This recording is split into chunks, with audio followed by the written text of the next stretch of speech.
नमस्कार। सबसे बड़ा मुद्दा, सबसे बड़ी बहस लेकर हाजिर हूं मैं पराग गुप्ता। आप देख रहे हैं इंडिया न्यूज। आतंकियों की छाती पर तिरंगा लहराने और हर हर महादेव के उद्घोष के बाद अब हिंद के लाल नए मिशन पर निकल चुके हैं। मिशन है पीओके। वो पीओके जिस पर नापाक ने कब्जा किया हुआ है, वो पीओके जिस पर आतंकिस्तान की फैक्ट्रियां चल रही हैं। लेकिन अब मोदी सरकार का पीओके पर संदेश एकदम क्लियर है। पीओके पर तीसरे देश का कोई दखल बर्दाश्त नहीं किया जाएगा, फिर चाहे वो अमेरिका हो या फिर चीन हो। आतंकिस्तान का अंत करने के लिए देश के हर हिस्से से हुंकार भरी जा रही है।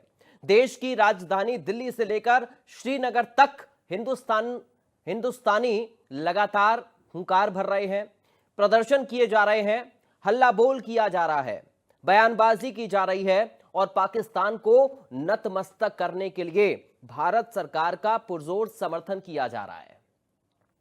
कल प्रधानमंत्री नरेंद्र मोदी ने जवानों के बीच जाकर जोश बढ़ाया था, जवानों की पीठ थपथपाई थी, हाथ मिलाया था, हौसला अफजाई की थी।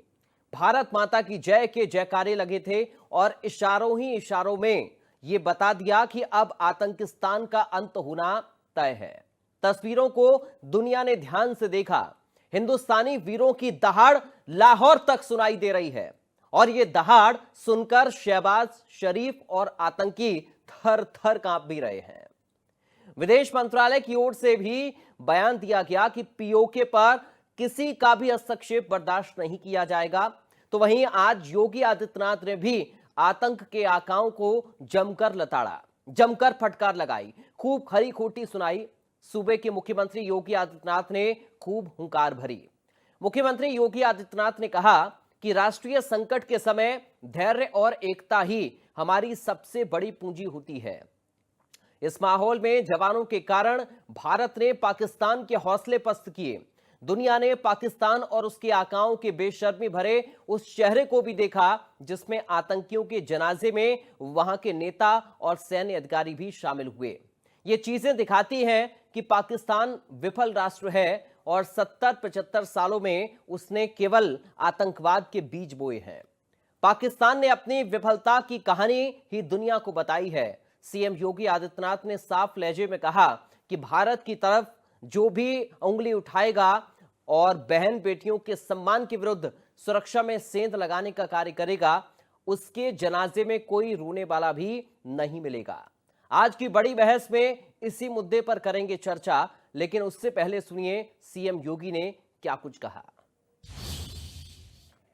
जब किसी प्रकार का कोई ऐसे नौबत आए जो राष्ट्रीय संकट के लिए कहीं कोई स्पेस दे रहा हो, उस समय हमारा धैर्य और हमारी एकता हमारी सबसे बड़ी पूंजी होती है।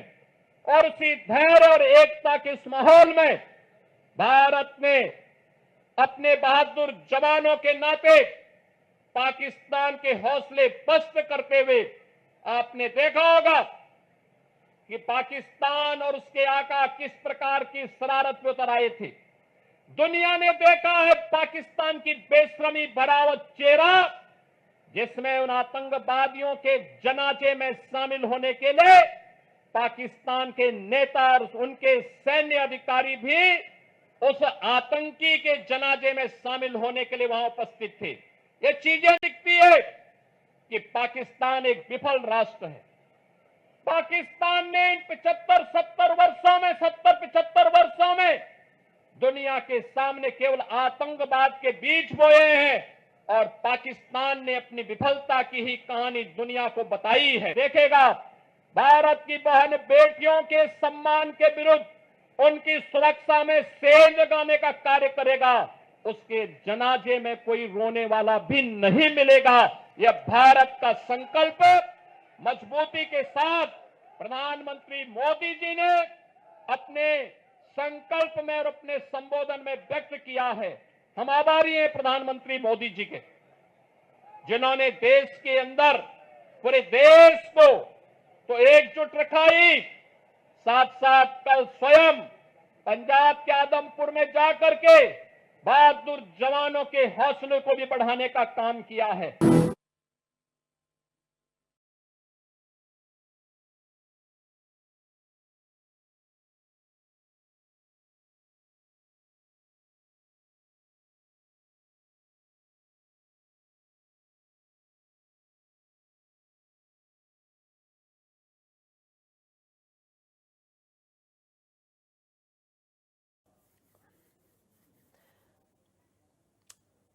तो आपने सुना, मुख्यमंत्री योगी आदित्यनाथ को साफ संदेश सीएम योगी ने दिया है और जमकर खरी खोटी भी सुनाई है। आज हम इसी पर चर्चा करेंगे। हमारे साथ कुछ खास मेहमान भी जुड़ गए हैं, सीधा आपका परिचय करा दें, उसके बाद आज इसी मुद्दे पर बातचीत। हमारे साथ defence expert major Virat Mishra हैं। विराट मिश्रा जी, आपका बहुत स्वागत है। विदेश मामलों की जानकार जीएस सोढ़ी साहब इस वक्त हमारे साथ हैं। सोढ़ी साहब, आपका बहुत स्वागत है। हमारे साथ कर्नल जितेंद्र सिंह चौहान है, रक्षा विशेषज्ञ जितेंद्र सिंह चौहान जी, आपका स्वागत है। विदेश मामलों की जानकार साकेत बिहारी जी इस वक्त हमारे साथ हैं। साकेत जी, आपका बहुत स्वागत है। सबसे पहले मेजर विराट मिश्रा, मैं शुरुआत आपके साथ कर रहा हूं। सर, साफ संदेश है प्रधानमंत्री नरेंद्र मोदी का भी और मुख्यमंत्री योगी आदित्यनाथ का भी। पाकिस्तान को यह साफ संदेश है कि पीओके पर बात होगी, पाकिस्तान से होगी तो आतंकवाद पर बात होगी और इसमें किसी तीसरे का हस्तक्षेप नहीं होगा। यह भारत का रुख क्लियर है। पहला रिएक्शन मेजर विराट मिश्रा जी, आपका। सर देखिए पराग जी, बिल्कुल ठीक बात कही आपने। ये पाकिस्तान एक रोग स्टेट है, ये एक दुष्ट राष्ट्र है जो जो भी इंटरनेशनल समुदाय में जो चीजें मान्य होती हैं, जो रूल्स मान्य होते हैं, उनको ये इसने ना तो कभी फॉलो किया है, ना कभी ये इसने उनकी कोई सम्मान में कोई काम किया है जी। अगर आपने देखा हो, इनकी रणनीति यही रही है कि ब्लीडिंग इंडिया विद 1000 कट्स। इन्होंने भारत को बार बार अलग अलग तरीकों से हमला करके परेशान किया है और साथ में आतंकवादियों को प्रश्रय देकर, उनको वहां पे सारा खाद पानी देकर उनके आतंकी कैंप्स को इन्होंने सुदृढ़ बनाया है और भारत के खिलाफ इस्तेमाल किया है। ऐसी स्थिति में भारत का लाजमी है इनके ऊपर हमला करना, भारत का लाजमी है अपने निहत्थे और निर्दोष लोगों को बचाना। हम बार बार ये कहते आए हैं कि हम पाकिस्तानी आवाम के खिलाफ नहीं है, पर अगर पाकिस्तानी सरकार जो कि सरपरस्त है आतंकियों की और आतंकवादियों को पनाह देती है, तो हम आतंकवादियों को ही नहीं मारेंगे बल्कि पाकिस्तानी सरकार को भी उसकी सजा देंगे।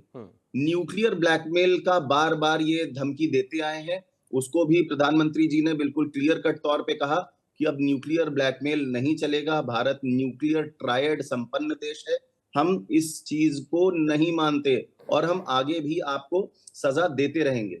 और एक बात पराग जी, अगर आपने देखा हो मुंबई टेरर अटैक्स जो कि 2008 में हुए या बाकी उरी का हमला हुआ, इन सबके बाद भारत ने 2008 की बात छोड़ दें, 2016 2019 में हर बार एलओसी क्रॉस करके हमने वहां पे हमला किया और इनके बहुत सारे कैंप्स को डिस्ट्रॉय किया।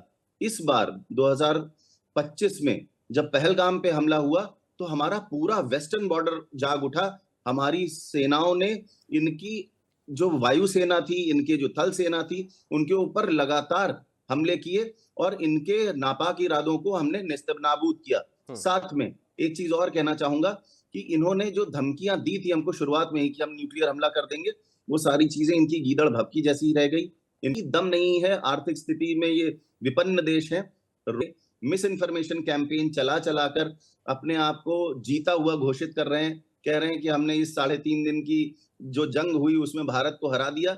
ये इसी तरीके की बात करने के लायक है। अपनी आवाम को ये झूठी बातें बताते हैं। आईएसआई और आईएसपीआर जो है, इनके जो अंग हैं, वो लगातार मिस इन्फॉर्मेशन कैंपेन चलाते हैं और इन्होंने तो ये तक बता दिया था हमारे कई रफेल गिरा दिए, हमारे कई पायलट्स को बंधक बना लिया। बीच में अगर आपने सोशल मीडिया पे देखा हो तो उसमें इनका आईएसआई है, उसने इनकी फोटो भी डाल दी थी, हमारे जो पहली महिला पायलट रही हैं, तो वो सारी फोटोज भी इन्होंने आर्टिफिशियल इंटेलिजेंस का यूज करके उस पर चला दी। तो आप देख सकते हैं कि किस तरीके का कुत्सित प्रयास रहा है इनका, और आज से नहीं है, बहुत सालों से ये कर रहे हैं। लगातार जो अपने आतंकी अड्डे हैं वहां पे ये जो इंडोक्ट्रिनेशन करते हैं बच्चों का, उनको गलत वीडियोस दिखाते हैं, भड़काते हैं लोगों को और फिर उसके बाद उनको आतंकवादी बना के यहाँ भेजते हैं। तो इस तरीके की चीजें लगातार करते आए हैं। हमें डरने की जरूरत नहीं है। हमारे प्रधानमंत्री जी वीर साहसी सपूतों के साथ खड़े हैं। आदमपुर में, जालंधर में आपने ये देखा होगा कि किस तरीके से भारत माता की जय के नारे लगे और हमने पाकिस्तान को ये जबरदस्त तरीके से जो जवाब दिया है, ये देश आगे भी याद रखेगा। ये हमारी मिलिट्री हिस्ट्री का एक हिस्सा बन चुका है, हमारे इतिहास का हिस्सा बन चुका है। पराग, बिल्कुल ठीक है सर, मैं आपके पास लौटूंगा। सोढ़ी सर, मैं आपके पास आ रहा हूं, क्योंकि पाकिस्तान की पोल तो तभी खुल जाती है जब पाकिस्तान में भारत के हमलों से कलबली मची, जब नूर खान एयरबेस ध्वस्त हुआ, उसके बाद एक एक करके जब पाकिस्तान की जो मुख्य जगह हैं उन पर पाकिस्तान को खतरा मंडराने लगा। और ये तो किसी से छिपा नहीं है कि आतंकियों को पालता है, पोसता है, बड़ा करता है और वही आतंकी अपना नेटवर्क पाकिस्तान से चलाते हैं, ये तो जग जाहिर है। लेकिन उसके बाद भी फॉल्स नैरेटिव सोशल मीडिया पर फैलाकर सोडी सर पाकिस्तान क्या बताना चाहता है? क्या वो अपनी आवाम को धोखे में रख सकता है और कब तक? जय हिंद पराग जी, ये मेरा सौभाग्य कि मैं आपके न्यूज चैनल में और विख्यात को पैनलिस्ट के साथ हूं। 1971 की जंग में जब भारत ने पाकिस्तान को हराया और पाकिस्तान के 2 टुकड़े किए और बांग्लादेश नए राष्ट्र में उभरा, वो दिसंबर 1971 का महीना था। अगले महीने 24 जनवरी 1972 को मुल्तान शहर पाकिस्तान में एक कॉन्फ्रेंस हुई जिसका नाम था मुल्तान कॉन्फ्रेंस, जिसकी अध्यक्षता पाकिस्तान के वजीर आजम जुल्फिकर अली भुट्टो ने की। उस मुल्तान कॉन्फ्रेंस में 3 निर्णय लिए गए पाकिस्तान के लिए। पहला, पाकिस्तान परमाणु हथियार बनाएगा। दूसरा, आने वाले समय में पाकिस्तान जंग करेगा भारत पे जम्मू कश्मीर के लिए। और तीसरा, पाकिस्तान आतंकवादियों को समर्थन करेगा भारत में अस्थिरता अशांति फैलाने के लिए। 1977 में जब जनरल जियाउल हक ने मिलिट्री कू में सत्ता संभाली तो जियाउल हक ने तीसरे पॉइंट को औपचारिक तौर पे मिलिट्री डॉक्ट्रिन बनाया जिसका नाम है ब्लीडिंग इंडिया विद 1000 कट्स। ये आज तक पाकिस्तान के स्टाफ कॉलेज क्वेटा में पाकिस्तान के नौसेना, वायुसेना और थल सेना के अफसरों को पढ़ाई जाती है। ये डॉक्ट्रिन पहले इन्होंने इस्तेमाल की पंजाब में 15 साल और अब 36 साल से जम्मू कश्मीर में ये आतंकवाद को जो समर्थन कर रहे हैं। लेकिन क्या पाकिस्तान कभी बदल सकता है? बिल्कुल नहीं, क्योंकि पाकिस्तान के देश की बुनियाद 2 चीजों पे है, भारत विरोधी और हिंदू धर्म विरोधी। और इनके हर नागरिक के अंदर इतना ये जहर घोला जा चुका है कि पाकिस्तान कभी बदल नहीं सकता। मेरे को 2 मिनट देना पराग जी। पाकिस्तानी बच्चा जब नर्सरी या किंडरगार्टन के स्कूल में जाता है और उसे उर्दू सिखाई जाती है, उर्दू में लफ्ज होते हैं अलफ, बे, पे, ते, ऐसे करके होते हैं। जब जा शब्द इनको पढ़ाया जाता है, जो जेड होता है इंग्लिश का, उसके आगे लिखा होता है जालिम और उसके आगे एक सिख आदमी, सरदार आदमी की फोटो होती है, सिख की। और जब डा पढ़ाया जाता है, जो डी होता है इंग्लिश का, उसके आगे डाकू लिखा होता है, उसके आगे एक हिंदू आदमी की फोटो होती है जो लुंगी में होता है और उसके सर पे चोटी होती है। यानी कि बचपन से ही हर पाकिस्तानी नागरिक के अंदर इतना भारत विरोधी, हिंदू धर्म विरोधी और सिख धर्म विरोधी बातें डाली जाती हैं कि ये एज अ देश कभी बदल नहीं सकते हैं। अगर हम सोचें पाकिस्तान बदल जाएगा, बिल्कुल नहीं। पाकिस्तान वो जहरीला सांप है जिसे हमें सैनिक तौर पे कुचलना होगा। उसका एक ट्रेलर हमने ऑपरेशन सिंदूर में दिखाया। पराग जी, जैसे इंसान का जीवन बचाने के लिए जहरीले सांप को मारना पड़ता है, उसी तरह भारत की सुरक्षा के लिए जितना हम पाकिस्तान को सैनिक तौर पे कुचलेंगे उतना भारत सुरक्षित रहेगा। जी ठीक है सर, मैं लौटूंगा आपके पास। अब मैं कैप्टन जितेंद्र सिंह चौहान जी के पास चल रहा हूं। चौहान सर, इसमें तो कोई दो राय नहीं है कि पाकिस्तानी फौज और आतंकियों का गठजोड़ है पाकिस्तान। और इसमें चूंकि अभी ISPR का जिक्र कर रहे थे विराट सर, तो मुझे याद आया कि उनका जो DG ISPR है, बार बार जो मीडिया को पक्ष रखता है सेना का, वो तो खुद आतंकी का बेटा है। मुझे उसके पिता का नाम याद नहीं आ रहा है, लेकिन लादेन से मिला हुआ था। पहले परमाणु वैज्ञानिक था, उसके बाद बगावत करके आतंकवादी बन गया और उसका बेटा सेना में है। तो ये तो अपने आप में पाकिस्तानी सेना का चेहरा बता रहा है कि आखिर पाकिस्तानी सेना का सरपरस्त कौन है, वो किसकी सरपरस्त है। जितेंद्र सर, देखिए, एक चीज समझने यहाँ पे जरूरत है कि इनको आतंकवादियों के संगठन को क्रिएट किसने किया। बेसिकली वो क्रिएट किया था आर्मी ने, ठीक है।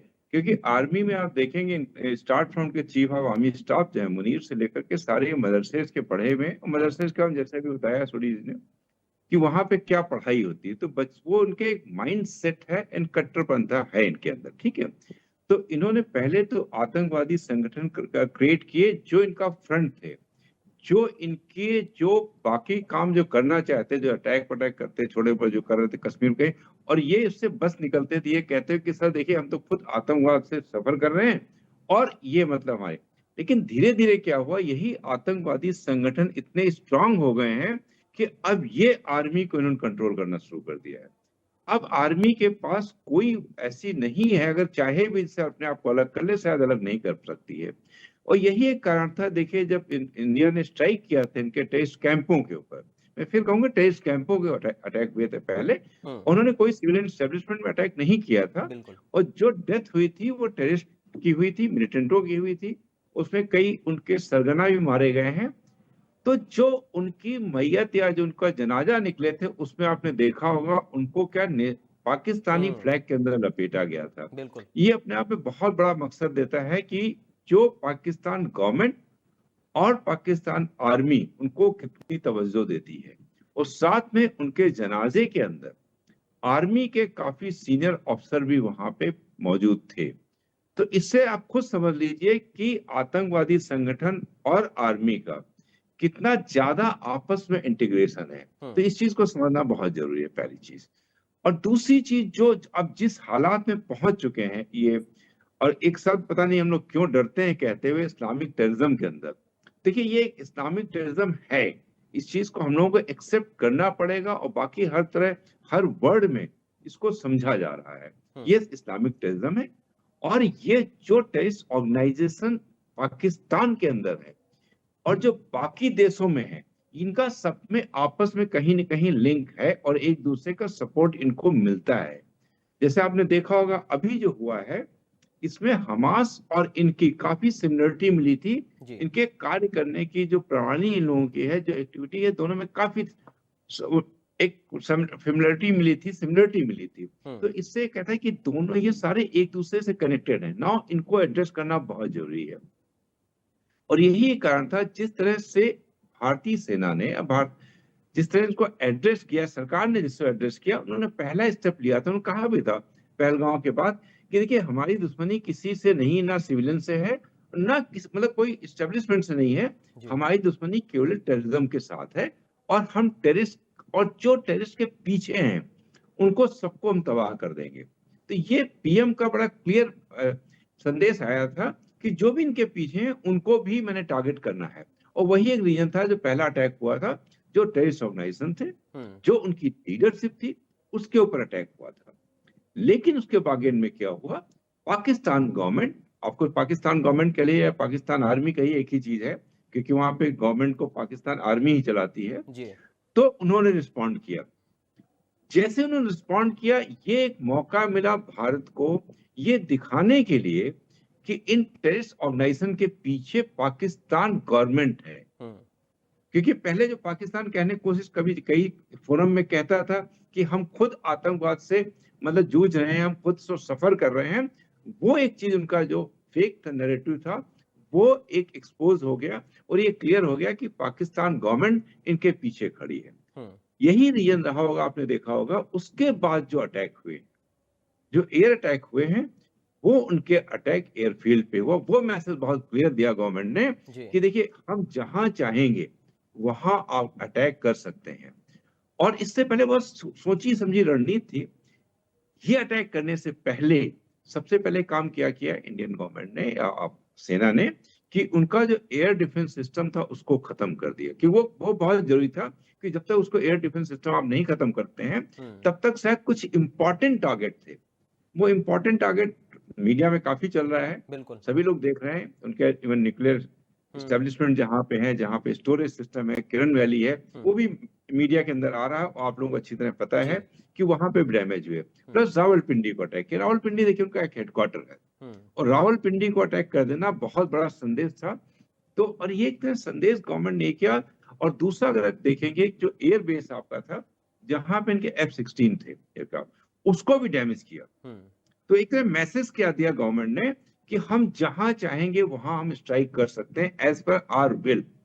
और साथ में ये भी मैसेज दे दिया कि आपका जो पहले आपने हवा क्रिएट कर रखा था अपने वेपन सिस्टम का, उसको भी ध्वस्त कर दिया कि कोई भी पेनिट्रेट इंडिया के अंदर नहीं कर पाया। उन्होंने काफी स्ट्राइक अटेम्प्ट किए, ड्रोन से अटेम्प्ट किए, एयरक्राफ्ट से अटेम्प्ट किया, लेकिन आप देखा होगा जो हमारा एयर डिफेंस सिस्टम था उनको कहीं भी उनको पेनिट्रेट नहीं करने दिया और उससे पहले उसको न्यूट्रलाइज कर दिया। तो एक तरह से ये संदेश किया पूरे वर्ल्ड के अंदर, it's not only for Pakistan, it is for complete world, कि now we are the power in Rockne. Now we are not dependent on anybody. और साथ में एक चीज और आप देखिए, इसके अंदर वेपन सिस्टम इस्तेमाल किए गए, वो ज्यादातर वेपन सिस्टम वो हैं जो इंडिया में बनाए गए हैं, जो मिसाइल्स हैं इंडिया में बनाई गई हैं। जो आपका एयर डिफेंस सिस्टम आकाश वगैरह है वो इंडिया के बने हुए हैं। तो ये भी एक अपने तरफ से बहुत बड़ा मैसेज दिया है भारत ने वर्ल्ड को कि हम आप दूसरों के ऊपर डिपेंडेंट नहीं है, हम खुद सक्षम हैं इस लड़ाई को लड़ने के लिए। बिल्कुल। तो ये मैसेज जो पीएम ने किया है, दोनों को एड्रेस किया है। एक तो एड्रेस किया पाकिस्तान को उन्होंने, और दूसरा उन्होंने एड्रेस किया है वर्ल्ड कम्युनिटी को कि देखिए मेरी लड़ाई टेररिज्म के साथ है, जो टेररिज्म को सपोर्ट करेगा वो मेरा दुश्मन है, और अगर कोई देश भी उसको सपोर्ट करता है तो उसके खिलाफ भी एक्शन लिया जाएगा।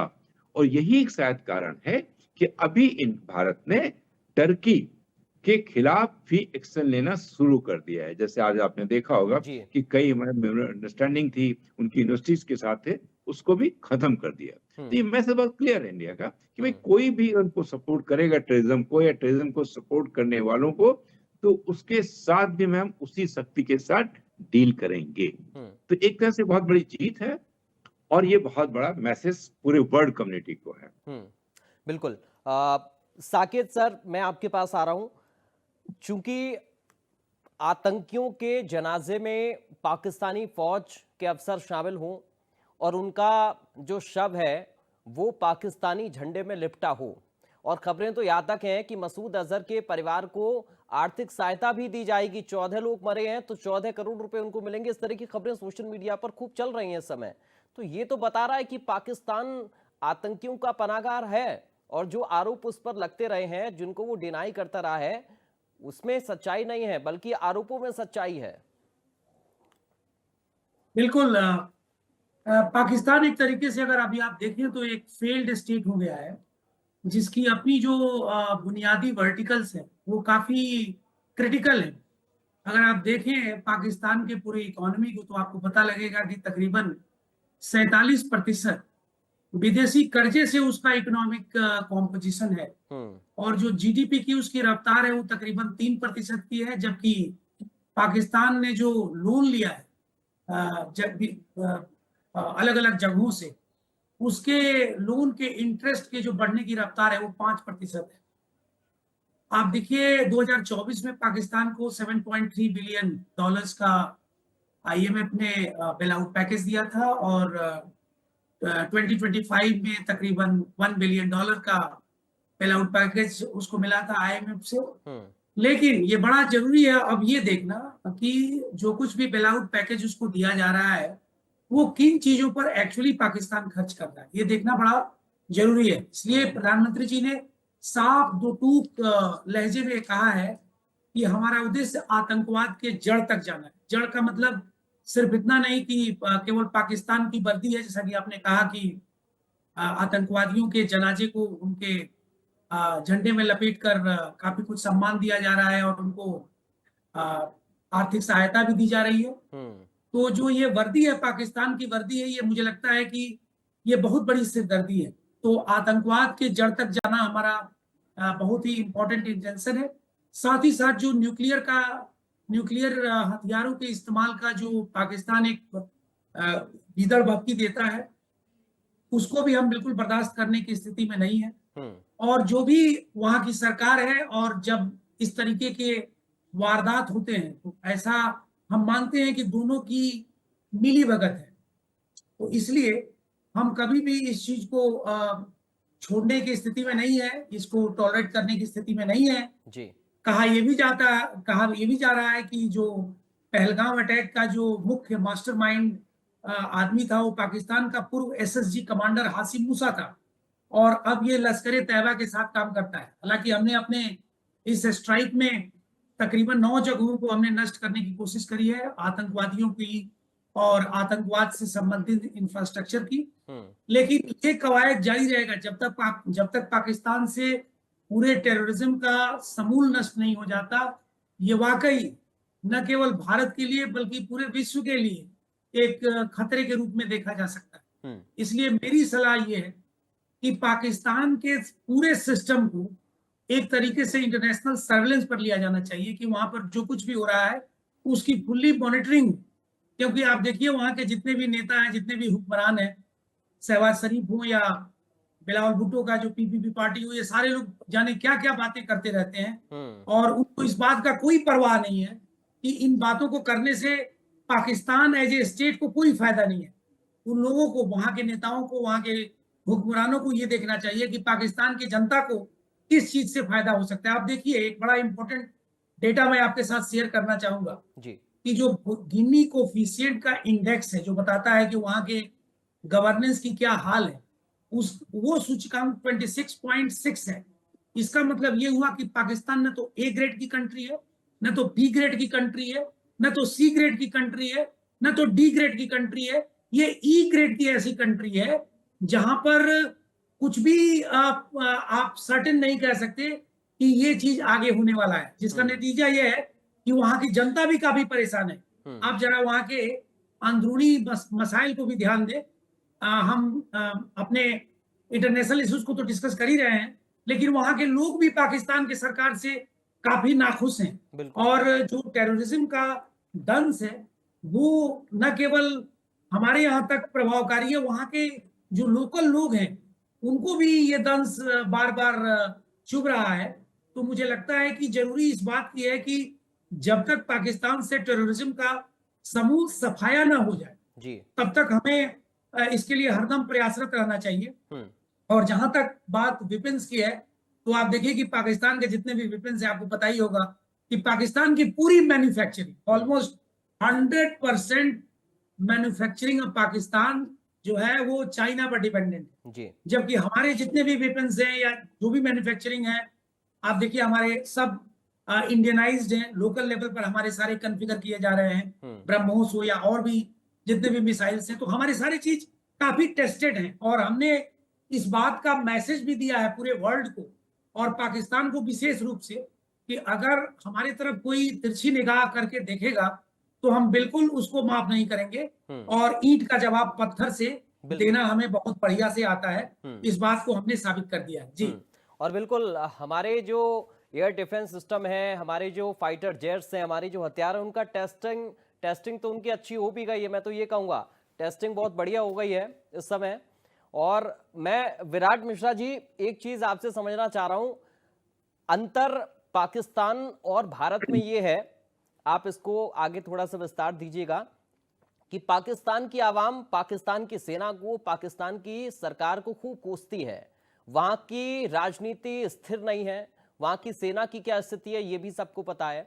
और भारत में राजनीतिक इच्छा शक्ति भी है, राजनीति मजबूत भी है और यहाँ की सेना भी, उसके शौर्य को हम सलाम करते हैं और यहाँ की जनता बाकायदा समर्थन करती है सेना का, सरकार का, जब ऐसी परिस्थितियां आती हैं। और उसी की ये तस्वीरें, उसी का उदाहरण है ये तस्वीरें जो कि तिरंगा यात्रा निकाली जा रही है और बाकायदा पीओके को लेकर लोगों में एक जोश है, उत्साह है। क्योंकि जब प्रधानमंत्री ने अपने भाषण में पीओके का जिक्र किया तो लोगों के अंदर एक अलग उत्साह पीओके को लेकर आया है।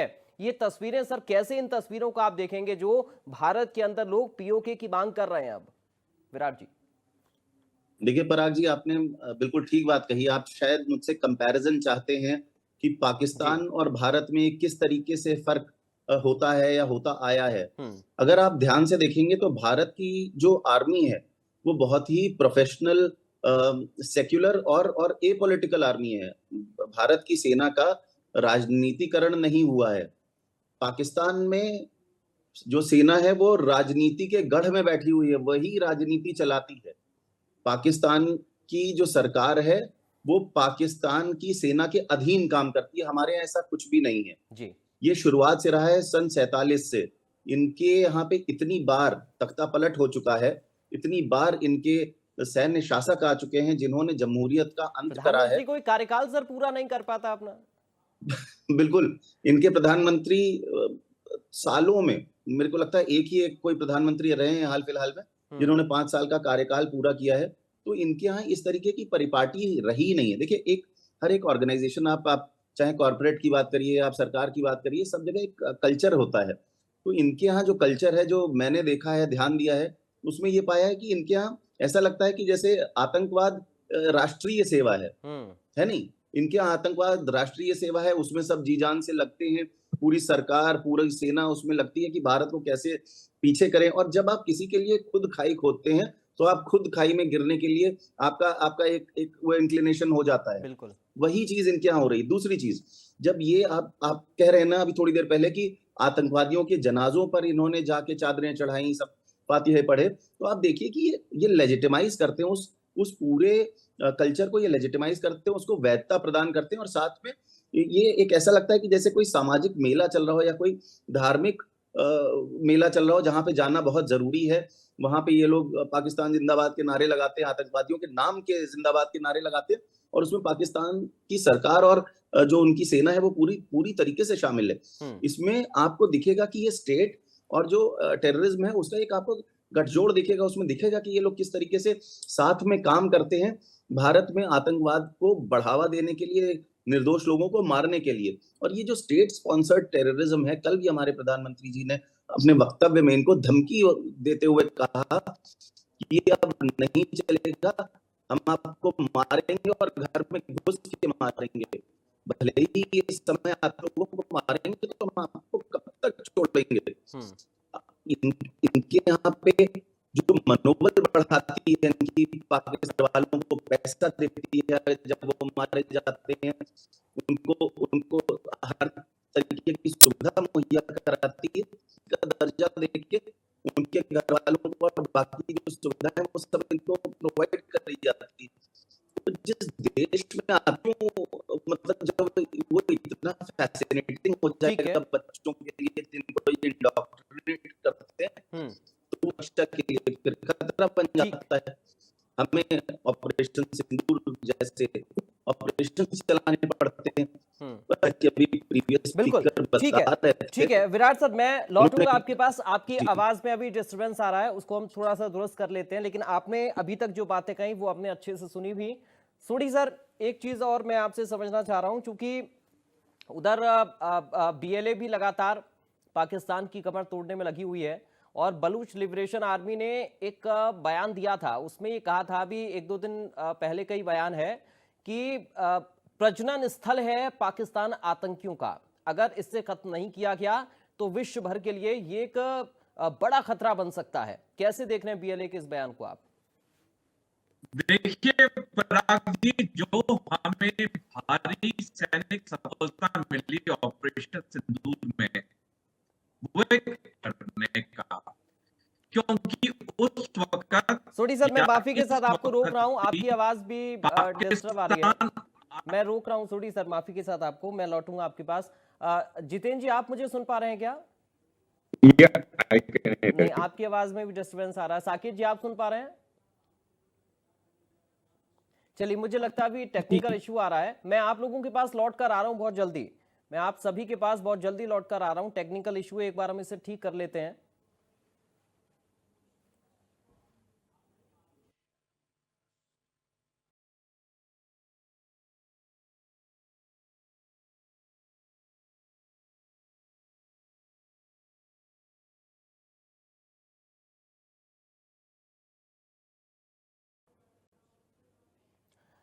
तो देखिए, प्रधानमंत्री नरेंद्र मोदी ने साफ संदेश दिया अपने संबोधन में पाकिस्तान को, और भारत की जनता को भी ये बता दिया कि किस तरह से भारत की सरकार मजबूत है, भारत की आर्मी जवाब देने के लिए तैयार है, भारत की सेनाएं पाकिस्तान को मुंहतोड़ जवाब दे सकती हैं, और करारा जवाब देकर पाकिस्तान की बोलती बंद करने का काम भी भारतीय सेना ने किया है। और खुद योगी आदित्यनाथ जो उत्तर प्रदेश के मुख्यमंत्री हैं, उन्होंने भी कड़ा संदेश दिया है। और ये तस्वीरें जरा आप देखिए, ये तस्वीरें बहुत महत्वपूर्ण हैं। भारत के अंदर एक अलग ही जोश, उत्साह भारत की आवाम में है। पीओके को लेकर भी जिक्र किया था प्रधानमंत्री ने अपने संबोधन में, और साफ संकेत भी दिया था कि किसी तीसरे पक्ष का हस्तक्षेप इसमें बर्दाश्त नहीं होगा कश्मीर के मुद्दे को लेकर, और आतंकवाद और पीओके पर ही बात होगी पाकिस्तान से जब भी बात होगी। और ऑपरेशन सिंदूर सिर्फ स्थगित हुआ है, ये खत्म नहीं हुआ है। यानी प्रधानमंत्री ने ये साफ कर दिया, स्पष्ट कर दिया कि आतंकियों के खिलाफ ये जो कार्रवाई है भारत की, ये कार्रवाई लगातार जारी रहेगी। और अब भारत आतंकियों को बख्शने के मूड में नहीं है। आतंकियों पर कार्रवाई हुई, लेकिन पाकिस्तान की सेना ने इसे अपने ऊपर कार्रवाई समझा। तो आप ये अंदाजा लगाइए कि किस तरह से आतंकियों के समर्थन में पाकिस्तान की सेना उतरी और भारत को जवाब देने की उसने कोशिश की, लेकिन मुंहतोड़ जवाब भारतीय सेना ने जब दिया तो पाकिस्तान में तबाही मचा दी।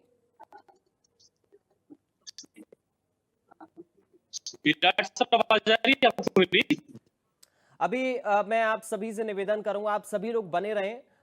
सोडी सर आप भी, विराट सर आप भी, चौहान सर आप भी और साकिब सर आप भी। आप लोगों की आवाज में डिस्टर्बेंस आ रहा है, आवाज ब्रेक हो रही है, टेक्निकल इशू है, इसको हम ठीक कराते हैं बहुत जल्दी और फिर मैं आप लोगों के पास लौट कर आ रहा हूं।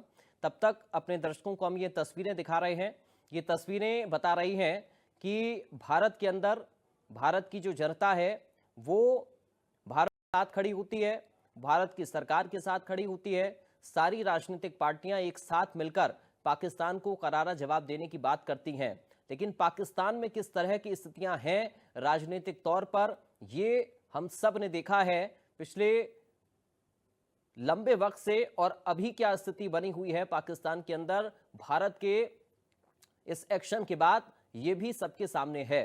तो पाकिस्तान ना तो भारत पर हमले कर सकता है, क्योंकि भारत उन हमलों का जवाब देने में, उन हमलों को रोकने में पूरी तरह से सक्षम है, और पाकिस्तान ना ही अपने ऊपर हुए हमलों को रोक सकता है। ये भी साफ हो गया है इस पूरे ऑपरेशन में, क्योंकि पाकिस्तान की एयर डिफेंस सिस्टम को भारतीय सेना ने नेस्तनाबूद कर दिया, और जो हमले करने की कोशिश आम नागरिकों पर भारत के अंदर की, भारत के शहरों पर पाकिस्तान ने की, उन तमाम हमलों को नाकाम बनाया भारतीय सेना ने। लेकिन जब पाकिस्तान में आतंकवादियों के जनाजे में पाक सेना के अधिकारी शामिल होते हैं, तो इससे ये जग जाहिर होता है कि पाकिस्तान आतंकवादियों को पालता है, पोसता है। और देखिए योगी आदित्यनाथ का बयान आपको सुनाते हैं, किस तरह से कड़ी चेतावनी मुख्यमंत्री की तरफ से दी गई है। प्रकार का कोई ऐसे नौबत आए जो राष्ट्रीय संकट के लिए कहीं कोई स्पेस दे रहा हो, उस समय हमारा धैर्य और हमारी एकता हमारी सबसे बड़ी पूंजी होती है। और उसी धैर्य और एकता के इस माहौल में भारत ने अपने बहादुर जवानों के नाते पाकिस्तान के हौसले पस्त करते हुए, आपने देखा होगा कि पाकिस्तान और उसके आका किस प्रकार की शरारत में उतर आए थे। दुनिया ने देखा है पाकिस्तान की बेशरमी भरा हुआ चेहरा, जिसमें उन आतंकवादियों के जनाजे में शामिल होने के लिए पाकिस्तान के नेता और उनके सैन्य अधिकारी भी उस आतंकी के जनाजे में शामिल होने के लिए वहां उपस्थित थे। ये चीजें दिखती है कि पाकिस्तान एक विफल राष्ट्र है। पाकिस्तान ने 75 वर्षों में दुनिया के सामने केवल आतंकवाद के बीज बोए हैं, और पाकिस्तान ने अपनी विफलता की ही कहानी दुनिया को बताई है। देखेगा भारत की बहन बेटियों के सम्मान के विरुद्ध उनकी सुरक्षा में सेंध लगाने का कार्य करेगा, उसके जनाजे में कोई रोने वाला भी नहीं मिलेगा। यह भारत का संकल्प मजबूती के साथ प्रधानमंत्री मोदी जी ने अपने संकल्प में और अपने संबोधन में व्यक्त किया है। हम आभारी हैं प्रधानमंत्री मोदी जी के, जिन्होंने देश के अंदर पूरे देश को तो एकजुट रखा ही, साथ साथ कल स्वयं पंजाब के आदमपुर में जाकर के बहादुर जवानों के हौसले को भी बढ़ाने का काम किया है। तो आपने सुना मुख्यमंत्री योगी आदित्यनाथ को। एक बार फिर से अपने खास मेहमानों का हम रुख कर रहे हैं। मैं जय सोडी सर आपके पास आ रहा हूं, आपको आवाज आ रही है मेरी? सर आप म्यूट हैं, शायद अनम्यूट कर लीजिए खुद को। पराग जी मैं अनम्यूट हूं, आपकी आवाज आ रही है? हाँ सर, अब आपकी आवाज मुझ तक आ रही है। मैं चाहूंगा आप अपनी बात पूरी करें सर। पराग जी देखिए, इस वक्त पाकिस्तान सैनिक, आर्थिक और कूटनीतिक तौर पे सबसे कमजोर है। जिस तरह से हमें भारी सैनिक सफलता मिली, ये बहुत आइडियल समय था पाकिस्तान ऑक्युपाइड जम्मू कश्मीर में घुस के उसको वापस दोबारा भारत में विलय करने का। चीन ने अभी तक अपनी सेनाएं एलओसी पे मोबिलाइज नहीं की थी, बीएलए ने आतंक मचा के रखा है बलूचिस्तान में, तरीके तालिबान पाकिस्तान ने खैबर पख्तूनख्वा में आतंक मचा के रखा है। यानी कि ये बिल्कुल परफेक्ट टाइम था पीओजेके में जाके कब्जा करने का।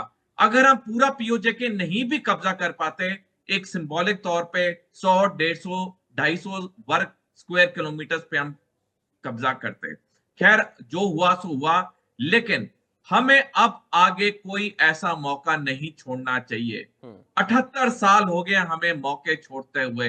हमने देखा जब 2001 में पराक्रम हुआ था, मैं सर्विस में था, हम तैनात थे, पाकिस्तान की तरफ से कोई मोबिलाइजेशन नहीं था, हम युद्ध के लिए पूरे तैयार थे, हमें फाइनल ऑर्डर्स भी मिल गए थे पाकिस्तान में घुसने के।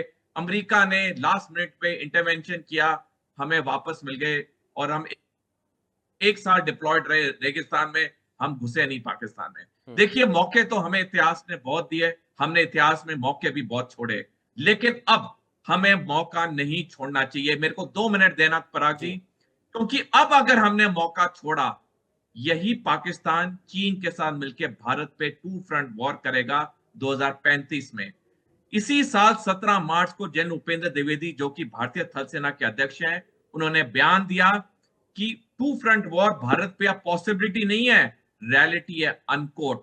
पिछले साल 4 फरवरी 2024 को डायरेक्टर ऑफ नेशनल इंटेलिजेंस, जो कि अमेरिका का एक गवर्नमेंट ऑर्गेनाइजेशन है, उन्होंने अपनी एनुअल थ्रेट असेसमेंट रिपोर्ट 2024 सार्वजनिक की, जिसमें साफ शब्दों में लिखा है जिस तरह से भारत, पाकिस्तान और चीन के तनाव बढ़ रहे हैं, ये तीनों देश युद्ध की तरफ अग्रसर है, अनकोट।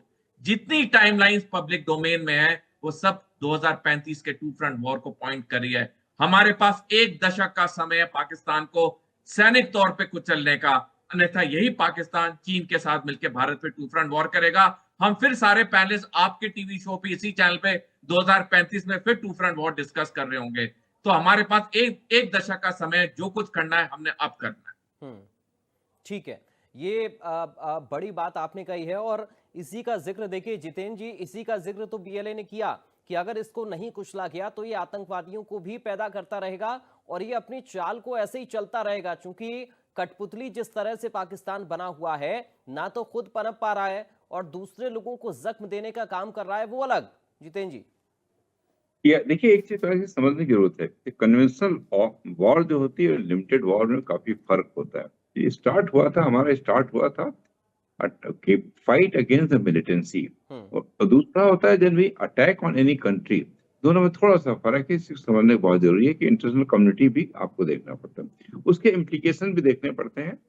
और तीसरी चीज जब एक होता है जब आप कन्वेंशनल वॉर में जाते हैं, फुल फ्लेज वॉर के अंदर जाते हैं, उसकी तैयारी का स्टैंडर्ड तो कुछ ज्यादा ही होता है, क्योंकि आपको लॉजिस्टिक बैकअप सब चीज देखने पड़ते हैं कि कितना लॉजिस्टिक बैकअप है, क्या प्रिपरेशन है और क्या आप अचीव करना चाहते हैं। कोई भी प्लान करते हैं, टारगेट लेके चलते, तो इस बार शायद हमारी सरकार का टारगेट था कि मिलिटेंट के ऊपर अटैक करना, प्लस उनके जो पीछे जो हैं उनको अटैक करना, और साथ में ही एक वर्ल्ड कम्युनिटी को एक संदेश देना। इसी के साथ में जब आप पीओके की बात करते हैं, देखिए पीओके के ये कहना कि लेना है जरूरी लेना है, मैं नहीं कहता उसको नहीं लेना चाहिए, लेकिन साथ में एक दूसरा तरीका होता है कि आप वहां की पब्लिक को पहले प्रिपेयर करते हैं। देखिए यहाँ एक चीज समझने वाली बात है, 2 चीजें पाकिस्तान लेके चलता था, हरदम 2 कार्ड खेलता था। एक इस्लामिक बम का, कि साहब केवल इस्लामिक कंट्रीज के अंदर केवल पाकिस्तान के पास न्यूक्लियर बम था, और उसको एक तरह उसने बोल रखा था इस्लामिक बम है, और यही एक रीजन था कि काफी इस्लामिक देश जो थे वो पाकिस्तान को हरदम सपोर्ट करते थे। लेकिन इस बार आपने देखा होगा कि किसी ने, टर्की को छोड़ दिए, बाकी किसी ने भी ओपनली पाकिस्तान का सपोर्ट नहीं किया है। तो जो इस्लामिक बम की थ्योरी थी पाकिस्तान की, जिसको लेकर के वो सपोर्ट मांगता रहता था, वो उसकी ध्वस्त हो गई, खत्म हो गई, पहली चीज। दूसरी चीज उसके पास था कश्मीर का इशू। कश्मीर का एक इमोशनल इशू हरदम लेके चलता, जैसे कोई बात होती थी वो कश्मीर की तरफ पब्लिक का परसेप्शन चेंज कर देता था कि साहब, पब्लिक भी पहले क्या होती थी, फट से कश्मीर के नाम से कश्मीर हम ले लेंगे। लेकिन इस बार आपने देखा होगा कि पाकिस्तान की पब्लिक जो रही है, इन्होंने कश्मीर का मुद्दा उठाने की कोशिश की, लेकिन पाकिस्तान की पब्लिक ने उस पर कोई रिस्पॉन्ड नहीं किया। इनफैक्ट पाकिस्तान की जो पब्लिक थी वो अपनी ही गवर्नमेंट के अगेंस्ट चली गई, और जगह जगह उनके अगेंस्ट प्रोटेस्ट होने लग गए। तो ये एक बहुत बड़ा अचीवमेंट था भारत गवर्नमेंट का, कि जहां आप क्या करते हैं, आप खुद वहां के पब्लिक को आतंकवाद के खिलाफ खड़ा करने की कोशिश कर रहे हैं। तो ये चीज जो आप होती है, ग्रेजुअली जो इसको लिया जाता है। तीसरी चीज मैं एक और कहना चाहता हूँ यहाँ पे, अगर आपने रियलाइज किया होगा, उनके डिफेंस मिनिस्टर ने एक स्टेटमेंट दिया था कि साहब हमारे मदरसास के बच्चे हैं, वो लड़ाई लड़ेंगे, वॉर लड़ेंगे। इसका क्या मतलब है कि मदरसास में ऑलरेडी आप टेररिज्म को प्रमोट कर रहे हो, टेररिज्म को ही तैयार कर रहे हो। आप कह रहे हो कि हमारी लड़ाई पाकिस्तानी सेना ना लड़ करके मिलिटेंट आगे आके लड़ेंगे। अभी आपने उसको ध्वस्त करना है, और वही शायद इंडियन गवर्नमेंट ने लिया है कि साहब हम टेररिज्म को खत्म कर देंगे, जो भी उनके एस्टेब्लिशमेंट है उनको टारगेट लेना है, प्लस उसके पीछे जितने लोग भी हैं, इंक्लूडिंग चाहे पाकिस्तानी आर्मी हो, गवर्नमेंट हो, जो भी उसको सपोर्ट करेगा या कोई दूसरा कंट्री है, उसको भी हम टैकल करेंगे, एड्रेस करेंगे। तो आई थिंक ये स्टेप गवर्नमेंट का बहुत बड़ा अच्छा स्टेप लिया गवर्नमेंट ने, कि जिसको ग्रेजुअल उसके अंदर और इंटरनेशनल कम्युनिटी के अंदर भी उसने खड़ा कर दिया है पाकिस्तान, कि देखिए पाकिस्तान टेररिज्म को सपोर्ट करता है, ना कि टेररिज्म से ग्रसित है जी। और यही कारण आप देखेंगे कुछ कंट्रीज, केवल टर्की को लेके, अजरबैजान को लेकर के किसी कंट्री ने भी, इंक्लूडिंग चाइना भी, शुरुआती दौर में आप देखेंगे चाइना भी बहुत ही गार्डेड उसके अंदर स्टेटमेंट दिए थे जी। बाद में चाइना जब सीज फायर की बात चली, तब चाइना ओपनली आया, क्योंकि चाइना को लगा कि जो उसका गेम प्लान था, उसका गेम प्लान के हिसाब से ये नहीं हुआ है। क्योंकि चाइना कभी नहीं चाहता था कि ये सीज फायर की बात भी की जाए या इसको पॉज दिया जाए। जैसे इंडियन गवर्नमेंट ने बोला कि सीज फायर नहीं है, ये एक पॉज है जी। ये बार बार कहा गया, तो यही चीज मैं भी इस्तेमाल करूं, पॉज दिया। लेकिन चाइना नहीं चाहता, क्योंकि चाइना का एक एजेंडा टोटली डिफरेंट एजेंडा था। तो वो गवर्नमेंट, जो इंडियन गवर्नमेंट थी, वो चाइना के एजेंडा में नहीं पढ़ना चाहती थी। तो इस चीज को हमें समझना होगा। देखिए, क्योंकि तीन चीजें बहुत जरूरी होती किसी देश के लिए। एक जो मिलिट्री पावर होती है, इकोनॉमिक पावर होती है, और डिप्लोमेटिक पावर होती है। तो इंडिया ने क्या किया है, तीनों पे अटैक किया है, पाकिस्तान के तीनों पे।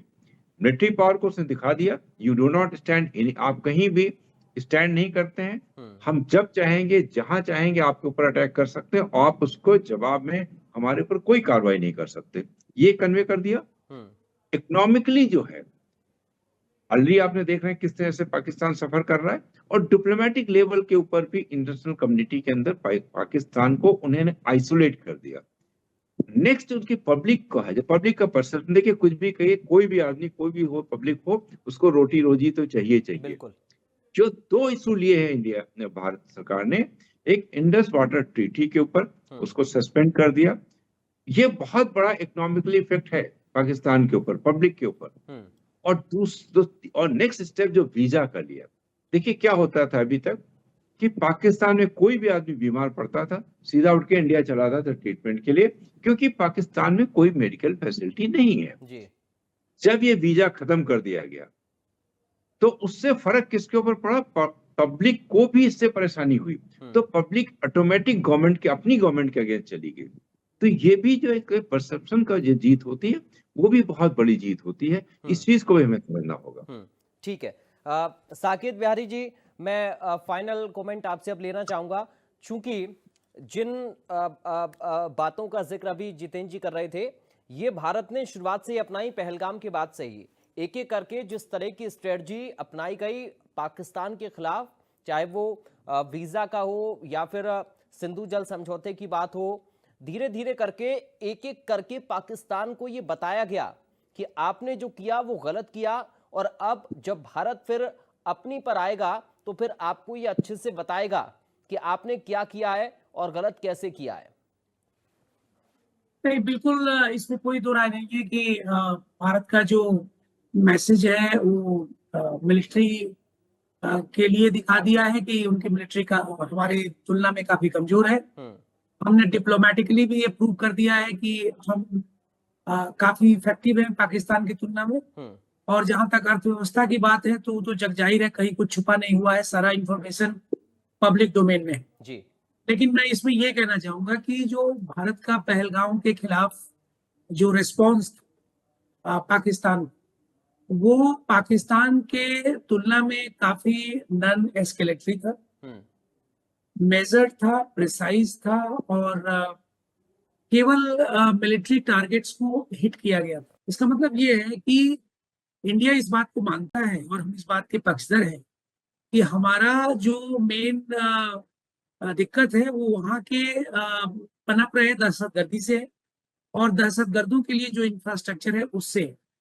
तो इसलिए हमने मिलिट्री सेटलमेंट्स पर भी काफी कुछ नहीं किया और हमने वहाँ के जो पब्लिक थी उसके भी अगेंस्ट कुछ नहीं किया। हमारा हमला सिर्फ वहाँ के दहशतगर्दों और वहाँ के दहशतगर्दों के लिए जो इंफ्रास्ट्रक्चर्स थे जी उसमें था, स्पेशली पोक में, पाकिस्तान ऑक्युपाइड कश्मीर में।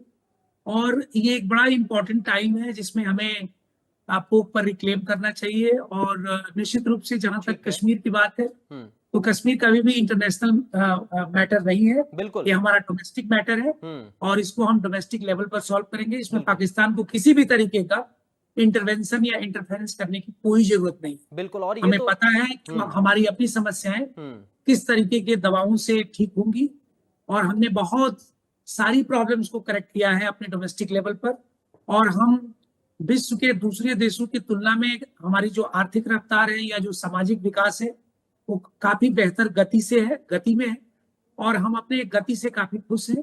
हमें किसी बाहरी आदमी का इस पर कोई सरमन नहीं चाहिए, कोई प्रवचन नहीं चाहिए।